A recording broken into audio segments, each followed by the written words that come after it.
Depuis longtemps, nous luttons sur le front des Amériques et nous tombons comme Toussaint l'ouverture, Delgrès, Macandal. Mais nous nous relevons avec la voix de Bob Marley, avec les poings de Mohamed Ali, avec la gloire du roi. Mounsa yo mette vie yo en danger. Pour la paix, pour un jour, ça a changé. Et l'homme même attend, non, yo ne pas songer. L'espoir donné.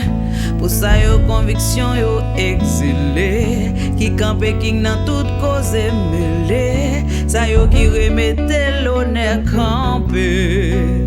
Veni yo, veni yo, veni yo.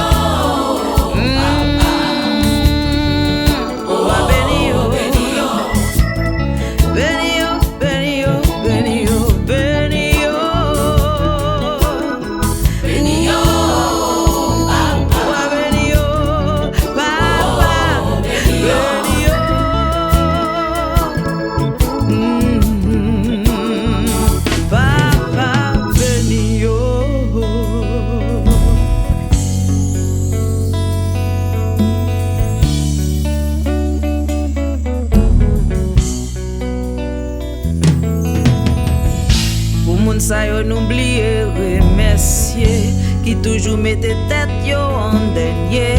Ça yo qui démarque démagogie qui réagit. Nous pas arrêter cahier pour aller.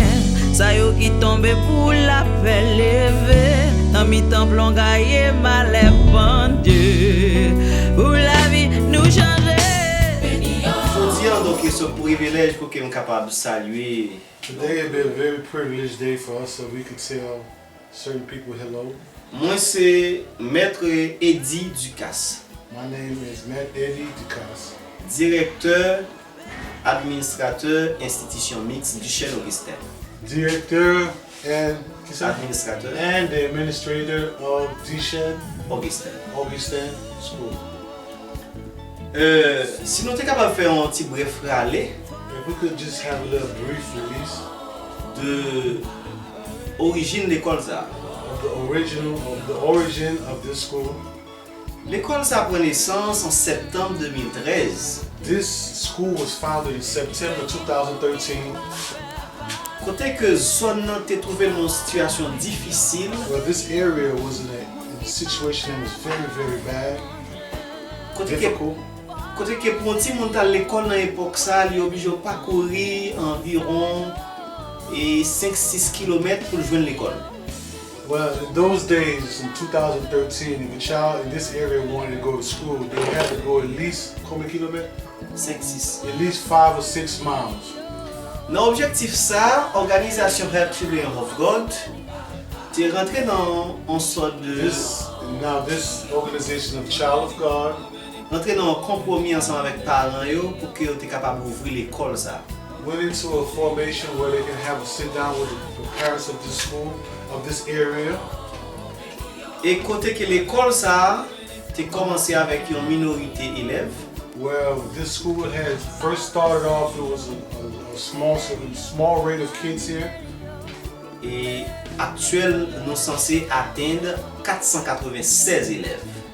And now today we have 496 students. Et malgré tout, demande en pile. Even though right now the demands of these kids are a lot. C'est nous-mêmes qui ne pouvons pas absorber parce que nous n'avons pas d'espace pour nous loger.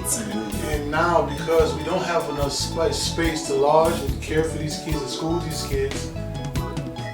Actuellement, nous trouvons une situation extrêmement difficile. Right now we are in a situation that's very difficult. Parce que l'administration de l'école arrive non il pas qu'à kembe volume demande là en pile. Because now the administration of this school cannot respond to the demands of this growing area to meet the needs of these kids. Construction nous t'ai gagné depuis en 2013. The construction that we had here since 2013. Pour arriver aujourd'hui en 2022. To reach here today in 2022. Construction ça yo pas faite pour flux de petits moun ça yo. The construction was not made to meet the standards and needs of the volume of kids that we have here today now. Parce que l'époque là l'école a été ouverte, il était ouvert avec 100 et quelques petits monde. When the school had first opened, we started off with 100 and something kids. Et là, tenu compte de qualité ça les classes yo, And now you have to remember the kind of style of the classes today, qui continue à détériorer chaque jour. and start to deteriorate every day. Parce que si nous avons la pluie, And if we have rain, nous pas qu'à travailler. we cannot work. Si nous avons soleil, If we got sun, nous travaillons à moitié. and we work a half a day. Actuellement, nous sommes en mois de mai, And now we're in the month of May, so il fait un pile chaud. and it's very, very hot now. Nous pas qu'à absorber parce que les gens ont dormi dans la salle. We cannot absorb the pressure of the heat because the kids are falling asleep in these classes. Nous vraiment trouvé une situation difficile. Now we are in a very difficult situation. Nous avons un pile manquement. We have a lot of errors here. Par exemple, toilettes, Because now, first of all, the toilets, cuisine, kitchen, dépôt, storage room. tout ça, c'est des bagages qui méritent pour que nous soyons capables de travailler sur eux. These are the things that we need to construct and to work on. L'école, ça, c'est l'école qui est légale pour toute l'école. This school is a legitimate and legal school, just like all registered schools. L'école, ça sortit dans le kindergarten. This school starts at kindergarten, Kindergarten 1, kindergarten 1, 2, kindergarten 2, kindergarten 3. kindergarten 3. Il y a une première année You got first grade, A, first grade A, première année B, first grade 2, deuxième année A, second grade A, deuxième année B, second grade B, troisième année A, third grade A, troisième année B, third grade B, quatrième année, fourth grade, cinquième année, fifth grade, sixième année, sixth grade, septième année, seventh grade, huitième année, eighth grade, neuvième année, ninth grade, NS1, then you get to 10th grade, NS2. 11th grade. Il nous restait 2 classes pour que nous bouclions tout cycle d'études là. We're missing 2 classes only, so we'll have all the classes that's required in a normal school. Rêve nous c'est permettre Our Timon dream will permit us qui dans toute zone for all environnante the kids that's in all the walkable area of this area, pas continuer à marcher 5-6 km encore, so they won't have to walk 5 or 6 miles anymore. mais permettre qu'ils rejoignent une bonne éducation dans la zone de la caille. This school can permit that they have great education here at their hometown Parce que nous avons des ressources humaines. because we have good resources.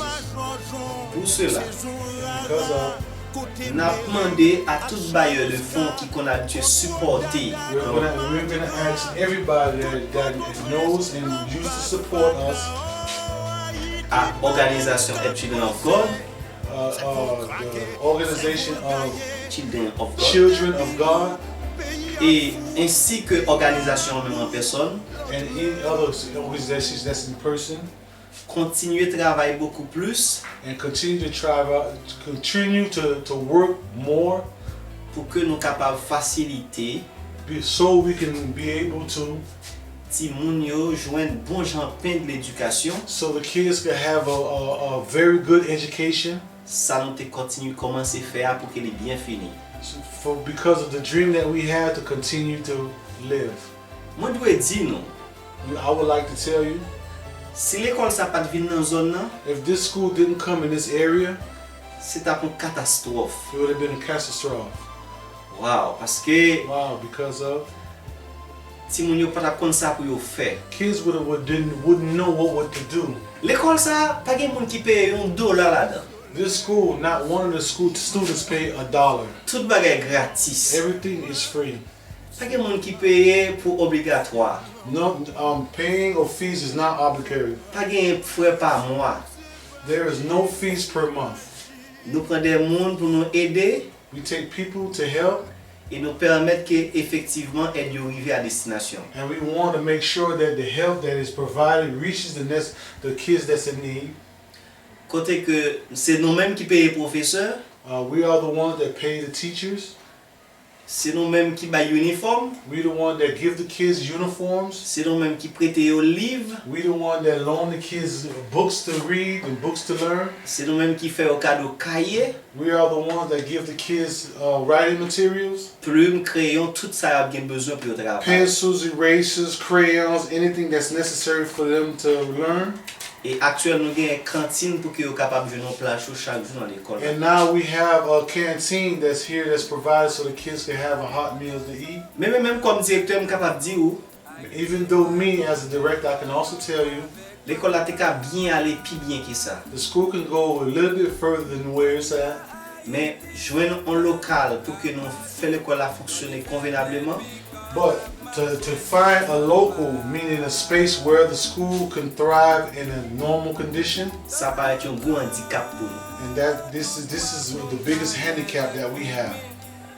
Moi, j'ai bien souhaité I would really pray que tout le monde qui a regardé everyone that's looking at this video comprenne qui profond nécessité nous y. to understand the necessary needs that's provided here.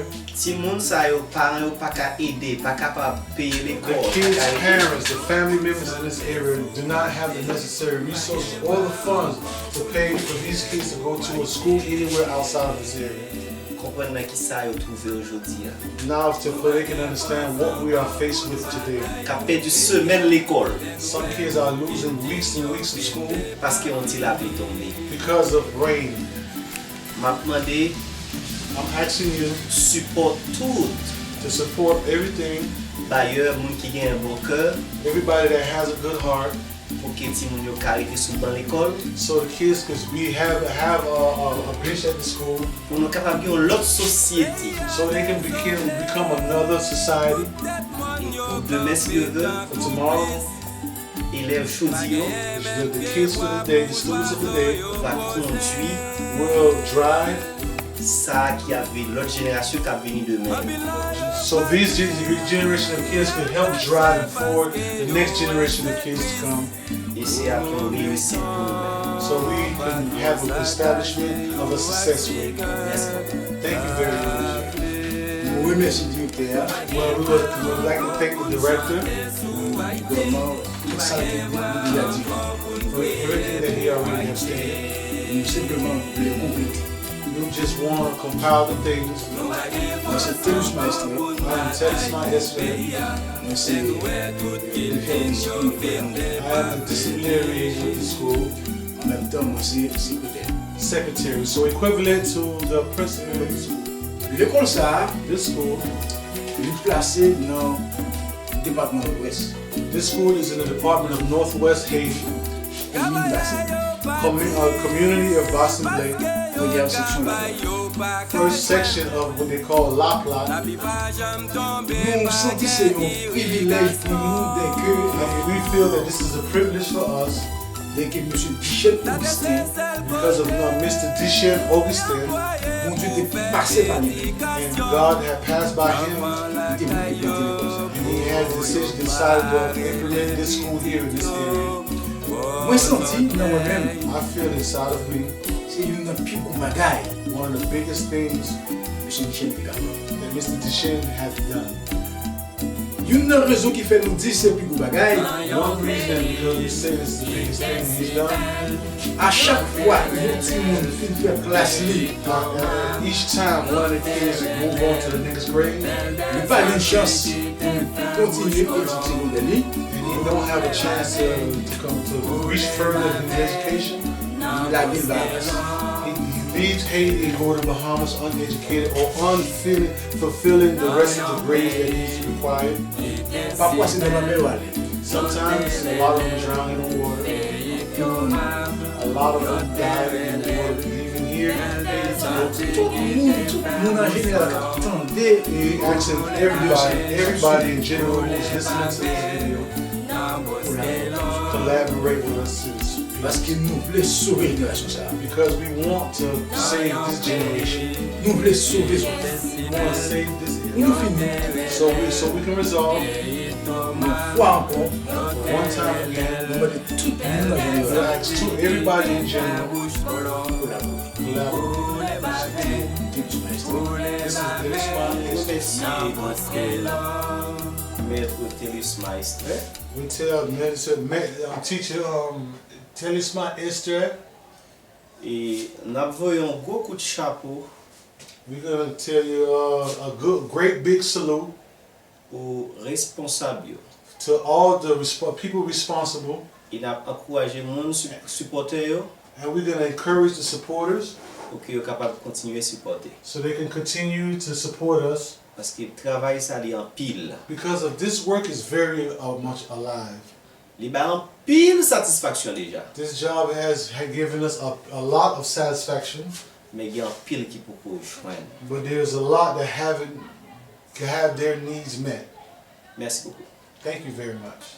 Depuis longtemps, nous luttons sur le front des Amériques et nous tombons comme Toussaint l'ouverture, Delgrès, Macandal. Mais nous nous relevons avec la voix de Bob Marley, avec les poings de Mohamed Ali, avec la gloire du roi. Bonsoir, très bien. Et jeudi a donc ce privilège pour que nous sommes capables de rencontrer ensemble avec vous parce que nous avons fait une belle activité ensemble avec vous. Today is the day we choose. Today we're coming to you to salute you and thank you for the day because we see that you are doing good work with the kids. Très bien, on est capable de dire nous comment vous allez et puis combien de temps vous avez travaillé, en quelle année vous avez intégré l'institution. Can you please tell me your name and how long have you been here at the school?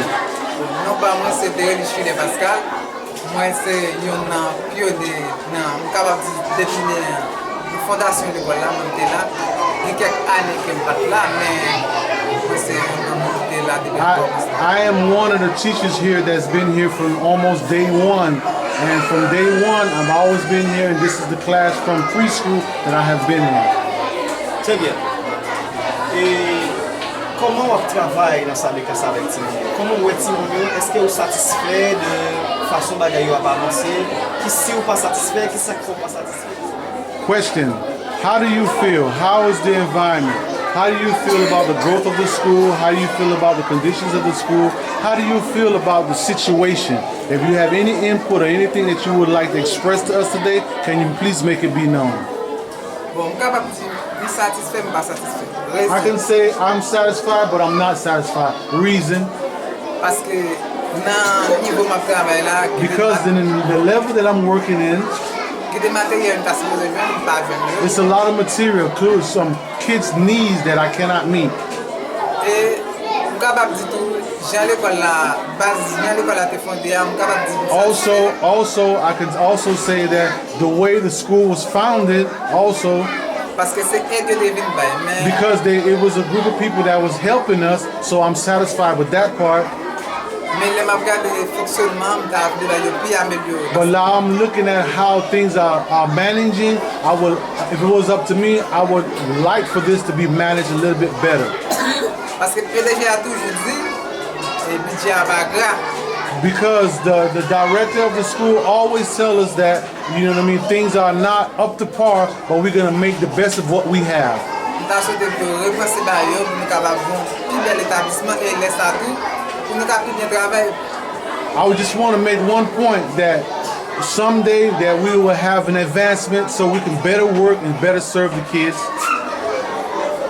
Parce que c'est pas moi seulement qui assiste Timonio, madame Hélène. I'm not the only one that's here as a teacher here. I have a teacher's assistant named Ellen. And she's going to have her word on how the class. Bien, bien. Madame Hélène, donc son plaisir pour nous-mêmes, dans la salle section C, c'est ça? Preschool C. Thank you, Madam Ellen. Thank you for your support here at the section preschooler.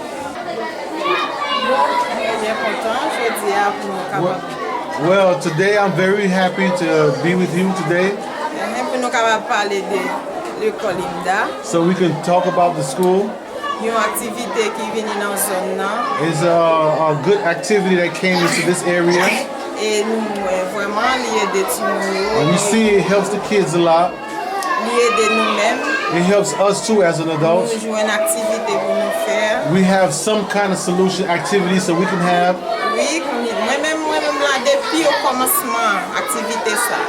from the very beginning of this establishment, of this activity, Mais nous, vraiment, activité a commencé, nous connaissons, si nous avons augmenté. we knew from day one when we started off with less kids, we know someday we'll have a lot more kids. Oui, ça veut dire établissement, si nous avons élargi. Because now the establishment where we see the classes is getting bigger. Problème nous gagnons, nous venons aussi problème espace là. The problem that we have is the problem of space. Qui vient trop gêner pour si nous It's parce too qu'il a augmenté. clustered, it's too small because the kids can't move around. On a prié bon Dieu capable faire des bonnes choses pour nous pour avancer. We are praying God that God looks down on us and so we have some type of help for advancement. D'accord, merci. Merci. Thank you very much. Good morning. Good morning. C'est un plaisir pour moi dans le ça pour que nous capable venir visiter. It's a real pleasure for me to be able to visit you today. Et moi t'as aimé connaître donc il est toute la là. I want to first know what class we are in. Nous dans section moyenne, c'est classe de préscolaire 2. Wow, preschool and secondary. Bon, pour moi-même, mon travail, je ne pas sentir vraiment à l'aise.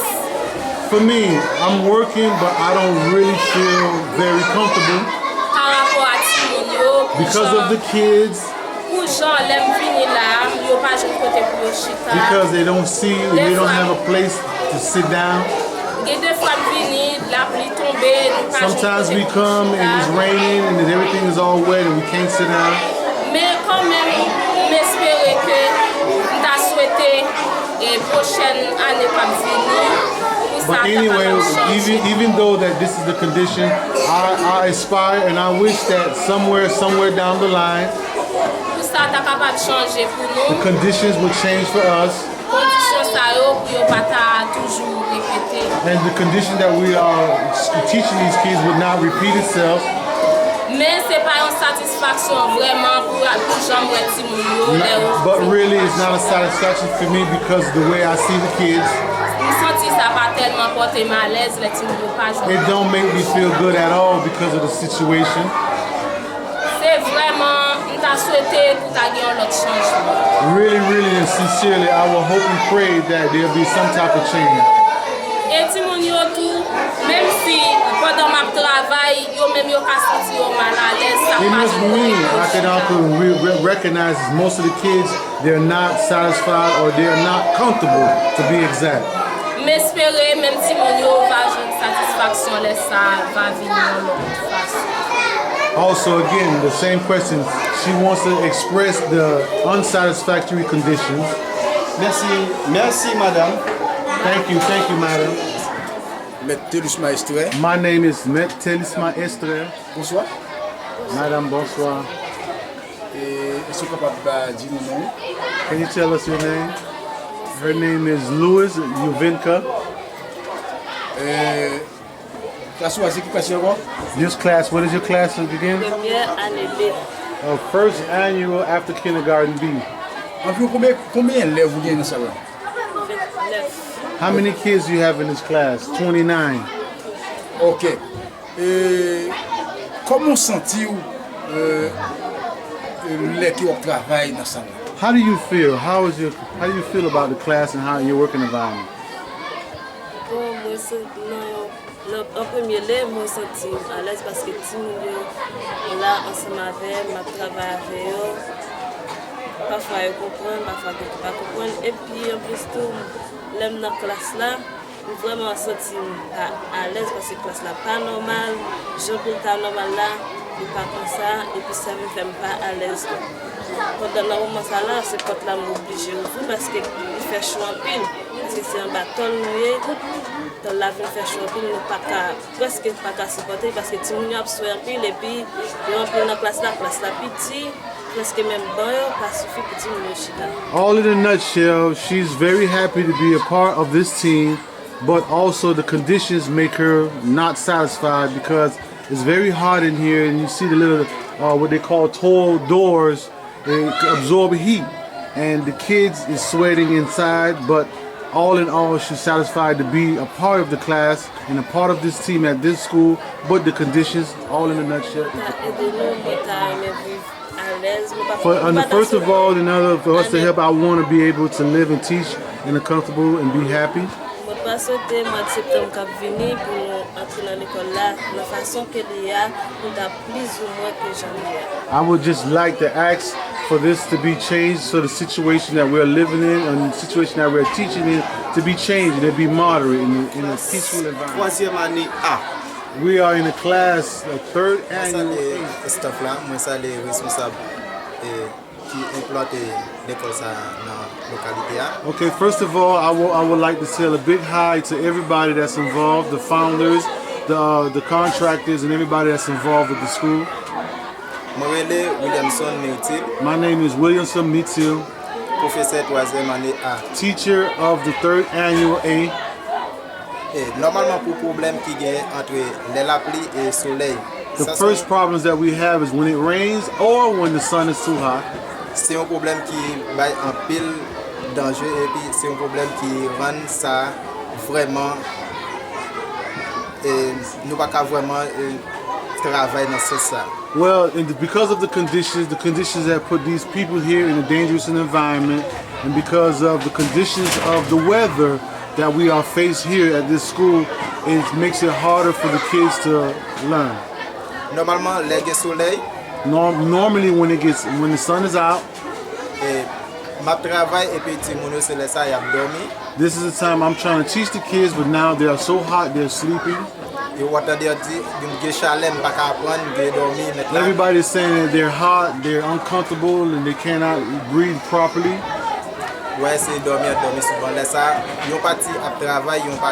So now it's a half of the school that half of this class is working and half of the other class is sleeping. And when it got rain,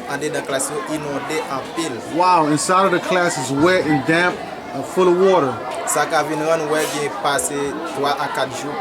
So because of this side of the school, 3 or 4 days this side of the school will be shut down because of, I guess, the ground area. If you can also see, the ground is dirt. So when it get wet, it's mud and you cannot stand in the mud.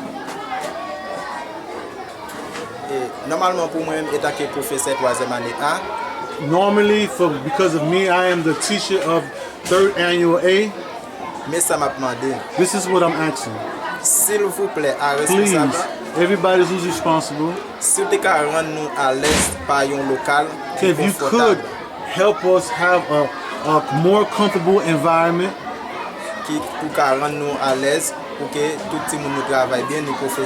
so the kids and also the teachers will be in a safer, in a more able environment. It doesn't matter if it's raining or the sun is out, we should be able to still function as a class. Nous avons avec nous élève Faris.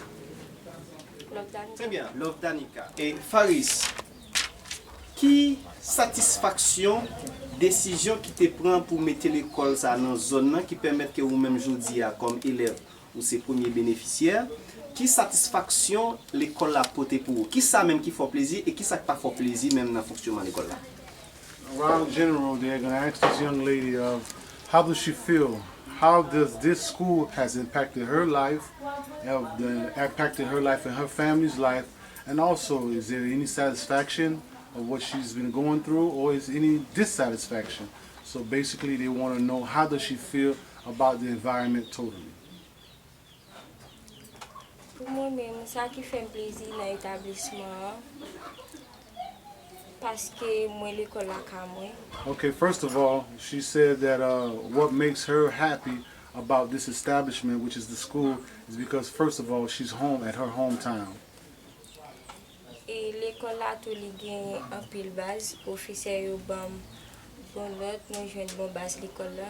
Wow, she said the support system here is very important. She found support here in the school and she really appreciates that. Ça qui pas fait plaisir, c'est parce que l'établissement pas construit. Okay, what she don't what she don't appreciate or dislike is because the establishment or the school is constructed.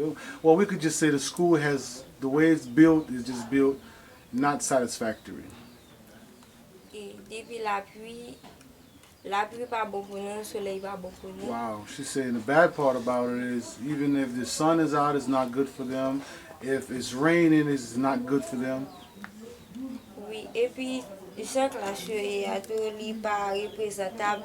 And then the way the class is, it's not representable. You know, the floor is dirt floor, so that means if it rains, the rain is going to turn this into mud and the kids cannot go to school. Tout ça, et puis des fois nous venons à l'école le matin, dans 10 heures, nous pas jouer côté pour chita, nous avons des difficultés ban. So there's another problem. It depends on the time because this is the class. I can believe this class starts around afternoon time, and when they come to class afternoon time, there isn't any benches because as you can see, the benches that they sit on, they're more older and they cannot ride the way they want to ride, and you know, perform the duties that need to be performed. So basically, it's clustered. Mot d'encouragement pas avant tout m'a dit merci. She said, even though I feel discouraged, the first thing I would like to say is thank you. Parce que nous t'avons vivre désir mettre l'école comme ça. Because we are living a dream of somebody that made a school in this area. Et m'a souhaité un bon courage, c'est un bon travail. And I tell everybody thank you and have a.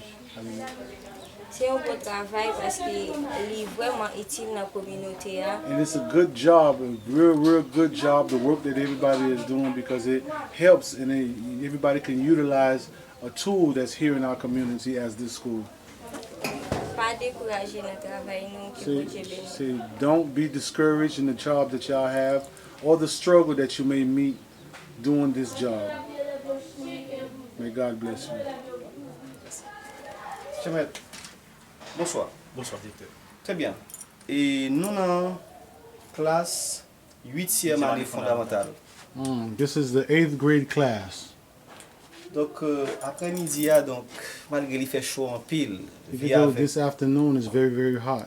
Via avec toiture et espace là et toiture donc abri ça c'est un abri provisoire. Because of the structure and the way that this is built. Qui vraiment mettait dans une situation difficile, nous pas qu'à kembe, nous pas qu'à arrêter. Which just put us all in a situation that we just unbearable, that we just can't hold on. Ben moi venu là pour élèves yo apprendre note, professeur travail malgré situation difficile. But now that I see, even though the situation is difficult, the teacher is still teaching and the kids are still trying to learn and do their best. Maintenant, je questionner le professeur pour lui dire exactement comment il sentit dans l'environnement comme ça. Est-ce que c'est correct ou pas? I want to ask the teacher a few questions about the environment, the schooling, the teaching, and his idea about what's going on or any input that he has to say. Jamais. Comment vous sentez ou qu'on a un environnement que tu vas fonctionner? Est-ce que tout bagage en forme? Comment vous sentez ça t'a supposé si ça pas en forme? Et qui souhaite au même qui mot d'encouragement on t'a envoyé by organisation ça qui démarre le travail ça étant donné que travail ça un travail qui démarre depuis en 2013 en actuel nous avons un effectif qui est vraiment énorme donc qui ça ou même ouais qui a mérité corriger qui t'a mérité ajuster pour que le travail ça continue fait comme ça doit. Okay, well, the question is actually teaching all in a nutshell that 2013 the school has been established since 2013. And from 2013 to now, how do you feel about the environment? How do you feel about the structure? How do you feel about the environment that you are teaching in? If you have any input, whether it's negative, whether it's positive, we would like to know your insight and how you feel about the situation thus far. Ok, merci. Alors, je salue tout le monde qui est dans l'organisation. First of all, I want to say thank you. I want to tell everybody hello who's part of the organization. Ok, je félicite tout parce que vous avez implanté EFSA dans la zone. Yeah, and then we want to give you a great bravo because of the effort that everybody placed in since 2013 into this school. Ok, nous disons merci pour ça. Tell you thank you for that. Ok, d'accord. Bon, nous dans l'environnement là, nous pas censé accepter, mais nous obligés d'accepter parce que we're in an environment that we really can't accept what's going on, but we have no choice to adapt to what's going on. Nous obligés d'accepter parce que zone n'a nécessité ça. We in a situation where we have to accept it because this area needs the school, and this is a school that's provided, and so that means that we must accept the conditions no matter what. Ok, alors m'a demandé et Anyway, I'm going to ask à organisation this organization, s'il vous plaît si vous capable de penser à nous-mêmes dans if you niveau can salaire. please think about us in the situation that we are faced here today. Parce que même si espace là pas propice pour nous accueillir et apprenants ou bien élèves yo, Even though if the space is not comfortable or the space is not in a required, or you can say in a situation where it's mandated by any school legislated rules, but we will sit and do the best that we can. dans 2 ou bien 3 ans, peut-être nous avons une construction qui puis Maybe in the next 2 or 3 years we might have a better construction. OK, d'accord. Et puis peut-être un jour comme ça là nous venir, là m'a travailler là, on se sentir One plus à of l'aise these pour le days I travail. could see that when I come to work that I'll be more comfortable and I'll be more happy with my environment. En tout cas, me féliciter vous n'avez pas besoin. Anyway, I tell everybody thank you anyway for this. Très bien. Professeur et François, donc nous senti donc on est capable d'offrir plus de bagailles toujours. Well, Professor Francois, I feel that you can offer us a little bit more. Mais en résumé, ou dis-moi, conditions de travail là pas répondre. See, well, right now, when you first started off, you said the conditions of the job of this working environment does not correspond with a healthy environment. N'a permettre à bailleur nous yo. Well, permettre qui ça? À bailleur, à manque à bail donation. Well, we're gonna allow the people that's funding this program. Joindre demande, faire face ou bien joindre demande que vous faites. So the people that's funding this program can have a little insight coming from this teacher about what's going on. Pour moi, effectivement, un jour, satisfaction va venir sur vous. Well, maybe someday with these financiers, the supporters, or everybody that's included into this project will maybe one day, change the situation. Parce que je suis conscient moi-même qui directeur, nous m'a transpiré en bas tôle là. Now, I want y'all to understand who's looking at this video. As me, as a director of the school, you see me standing here, I am perspiring. I'm sweating because of the heat. N'a demandé bon Dieu pour qu'il prenne demande en charge. We're going to ask God Almighty to hear your demand, and your demand reach the required ears so this situation can change. Merci François. Thank you, Mr. Francois. Et nous dans 9e année fondamentale. We're in the 9th grade right now, 9th grade class. C'est une classe décisive. It's a class that's like real undecided. Qui a préparé pour aller composer dans l'examen 9e année fondamentale. When I say undecided, they are in a stressful state because this is the class that you have to prepare yourself for the next level. Nous avons 2 promotions déjà. We already gave 2 promotions already. Dans la première promotion, nous The avons first 100%. promotion, we got 100%. Dans la deuxième promotion, nous avons environ 98%. Second time, we had 98% success rate. Année ça, nous décidons pour tout élève ça yo. This year, we decided for all these cats passer test là pour que yo al faire NS1 année so they prochaine. can move on to the next level. That this year that they have 100% success rate, where all these children here pass what is equivalent to the SAT class test. Malgré toute situation que yo a vivre. Even though the bad situation they are living in, côté que yo pas dans un endroit qui est favorable. because they are not in an environment that's not favorable. C'est vrai nous faire un pile effort, nous gagne cantine dans l'école là pour yo. Well, we make a lot of effort. We have canteen available here in the school. Nous gagne terre et nous gagne espace côté nous t'es capable faire construction. We have enough space here that can respond to the needs of a necessary construction. Mais nous pas gagne moyen pour nous mettre dans un espace qui veut plus ou moins confort. But we don't have the necessary funds or the necessary backing or support that can provide the necessary needs for these kids. Moi féliciter responsable qui te prend décision ça pour que tu es capable d'ouvrir l'école là en 2013. I salute everybody that took part in 2013 that founded this school. Mais je dis à une nécessité extrême ça pas suffit. Well, today we were faced with needs that surpass what's being provided. Parce que nous besoin de ti moun yo capable bien apprendre pour que demain, si Dieu veut, ils viennent devenir des vrais professionnels. Because today we need the support so these kids can be in a better environment because so they can evolve to better people in society. Pour cela, on a choisi un élève Right now we're gonna choose one student qui est capable de dire exactement qui ça a souffrir ici, comment ils souhaitent so que bagaille this ta child fait. can explain about the suffering or their needs or support or their likings or unlikings. Pour cela, on a choisi élève. Right now we're gonna choose this child here, this student. Comment t'appelles-tu? Comment il est? What is your name? Parlez plus fort. Joseph Oxéan Jonathan. Joseph Oxéan Jonathan.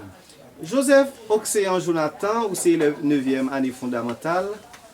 Qui souci ou gain même? Qui ça qui permet que vous content pour la jodia?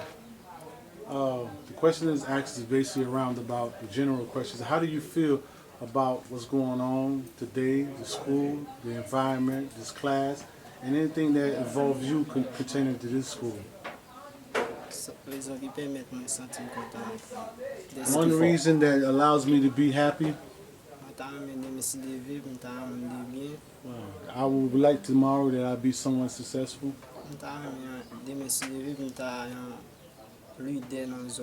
Well, I'll be tomorrow with the capabilities of learning. I'll be a leader somewhere in my area.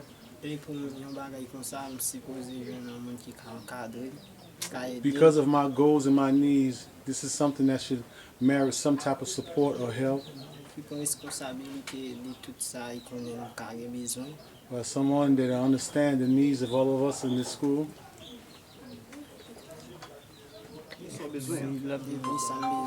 So he'll be able to be a successful person. Très bien, et élève Joseph Jonathan. Combien d'années vous avez l'école ça? How many years, Jonathan, you been in this school? Wow. 9 years. Since 9 years I've been in this school. Dans quelle classe vous êtes première en venir l'école ça? What class did you first started at this school? 3rd grade. Joseph Jonathan, avant ça, qui côté vous êtes l'école? Champagne. Wow. Before time, what school have you been going to? A school called Champagne. Combien de temps vous marché là pour aller à l'école Champagne ça? How much time? What is the distance from the school that you come from to this area? 2 hours worth of walking time. Wow. Et maintenant, combien de temps vous marché pour venir à l'école là? Right now, here today, how much time it takes to you to go from our home to the school? 30 minutes. 5 minutes. Bien. Joseph Jonathan, qui ça ou t'a aimé pour que responsable t'a fait pour t'a permettre que ça effectivement décidé pour y dans la communauté a? Qui ça ou t'a aimé pour faire pour accompagner aujourd'hui pour que vous êtes capable de pour finir faire études pour aller en faculté et pour t'a retourner venir travailler là? Well, Jonathan, the question we want to ask about the years that you've been here, what do your input, what would you like to change if you had a chance to change anything here, or what would you like to say that can affect the program that we have here today? I would like for you to change the system. The system of establishment that's here today, I would like that to change. For next year or years to come, that I'll see some type of greater change to come. It'll be a good felicitation for us that's providing with the work that needs to be done. I would like everything to be a little bit better, a little change here and there. Très bien. Joseph Jonathan, ou t'as aimé pour gagner amélioration, année prochaine, vous t'as changé espace côté nous permettre que nous ayons un espace qui est plus ou moins confort pour nous apprendre. So basically, roundabout, he's asking for a little change for the situations that's going on here today at the school and a little better environment. Well, in a nutshell, a change, some type of support that can lead to some type of success. Moi t'as souhaité que demande arriver à destination. I will pray that your wishes and your demand reach the proper ears and authorities. Qui ça dans nous tout si nous qui là Joseph Jonathan ou capable di pour encourager donc Jonathan, what can organisation. you say that can encourage us that's here in the school and other people that's here that's part of the organization to add their intake or to understand what is going on? What kind of word of encouragement that you can give?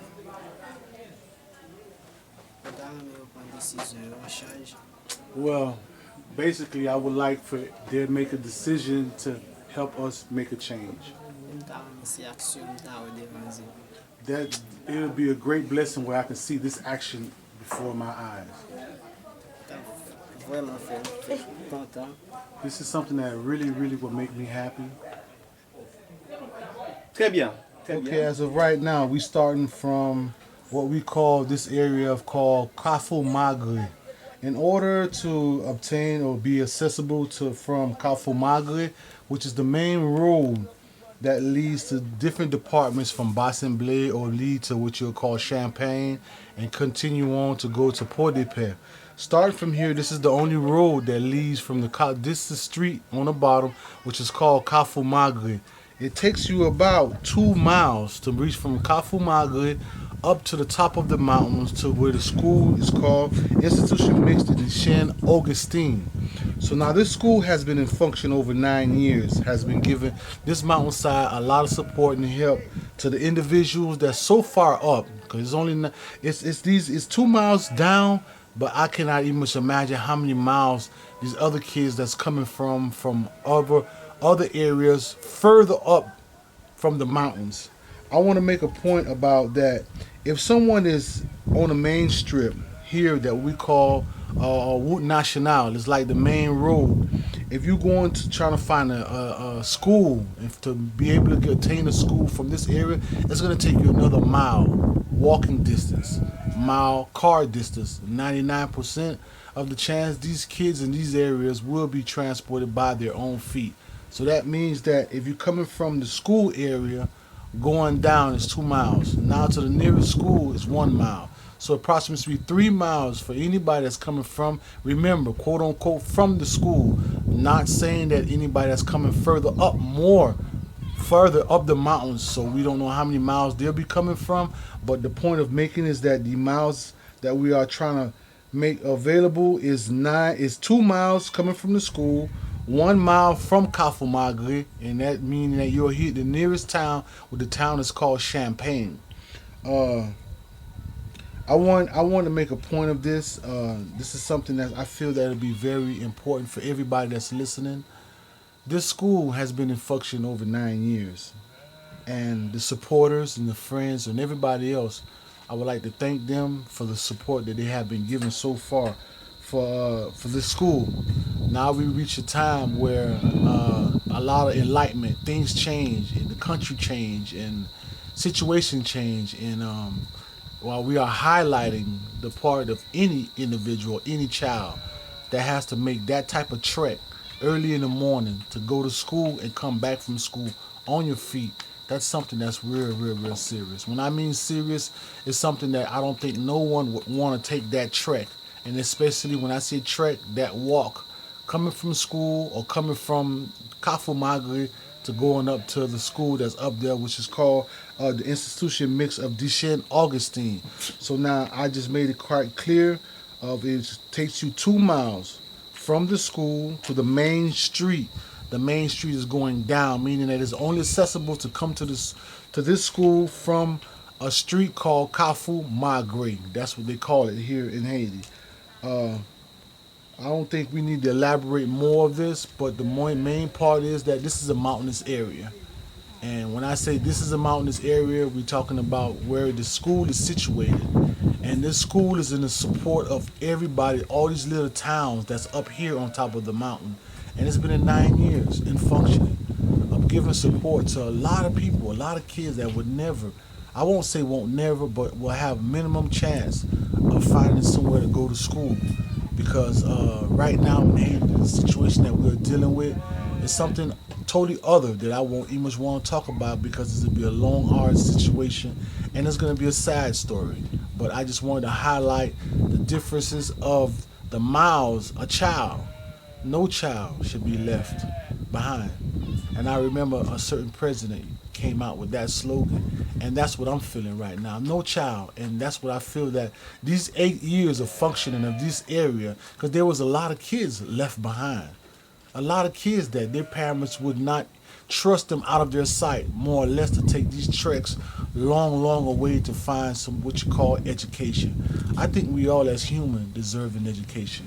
Well, that'll be my last word. So let God bless and continue to encourage everybody who's taking time off to listen to this voice and looking at this video of this area of the school called Institution Mixte of DUCHAINE Augustin.